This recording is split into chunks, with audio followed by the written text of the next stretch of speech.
ബഹുമാനപ്പെട്ട കുറ്റിക്കിളിച്ച് ആകാശപ്പറവുകളുടെ എല്ലാ സ്ഥാപനങ്ങളും തന്നെ അച്ഛൻ പറഞ്ഞിരിക്കുന്ന ഒരു കാര്യം, തെരുവോരങ്ങളിൽ നിന്ന് കൊണ്ടുവരുന്ന ഓരോ മകനെയും നമ്മൾ ഈശോ വരുമ്പോൾ നമ്മൾ എങ്ങനെ സ്വീകരിക്കും, അതുപോലെ നമ്മൾ അവരെ സ്വീകരിക്കണം.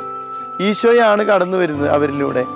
അപ്പം അച്ഛൻ പറയും, നമ്മൾ അവരെ പൂച്ചെണ്ട് കൊടുത്ത് അല്ലെങ്കിൽ പൂമാലിട്ട് അവർ പാദം ചുംബിച്ച്, അത് അവർ ഏതവസ്ഥയിലായിരിക്കുന്നോ, ചിലപ്പോൾ മോശം പോയ അവസ്ഥയായിരിക്കാം, അഴുക്ക് പോരേണ്ട വസ്ത്രങ്ങളായിരിക്കാം, ആ രീതിയിൽ തന്നെ അവർ നമ്മൾ പാദം ചുംബിച്ച് ആലിംഗനം ചെയ്ത് വേണം നമ്മൾ സ്വീകരിക്കാൻ. അപ്പോൾ നമ്മളിപ്പോൾ ഇവിടെ ഈ ആശ്രമത്തിലേക്ക് കടന്നു വരുന്ന ഓരോ മക്കളെയും ആ രീതിയിൽ നമ്മൾ സ്വീകരിക്കുമ്പോൾ ചിലപ്പോൾ അവരെ കണ്ണിൽ നിന്ന് കണ്ണുനീരിങ്ങനെ താഴേക്ക് വീഴും നമുക്ക് കാണാൻ പറ്റും. കാരണം തെരുവോരങ്ങളിൽ അവർ കഴിയുമ്പോൾ എല്ലാവരിൽ നിന്നും അവർക്ക് ആട്ടും തുപ്പും അതുപോലെ കല്ലേറാണ് കിട്ടിയിരിക്കുന്നത്. ആ പെട്ടെന്നൊരു ദിവസം നമ്മൾ ഏറ്റവും സ്നേഹത്തോടെ അവർ സ്വീകരിക്കുമ്പോൾ അവർ തന്നെ അത്ഭുതപ്പെട്ടു പോകുന്ന ഒരു സാഹചര്യം ഉണ്ടാകുന്നത് നമ്മൾ ഇവിടെ ചെയ്യുമ്പോൾ കാണാറുണ്ട്.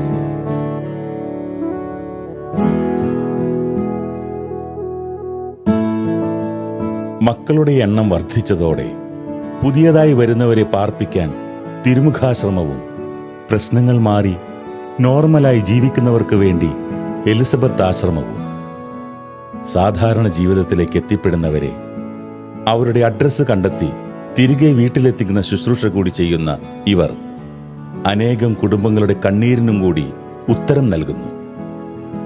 ഇതുവരെ 70ഓളം മക്കൾക്ക് സ്വന്തം ഭവനം തിരിച്ചു നൽകാൻ ഇവർക്ക് സാധിച്ചു.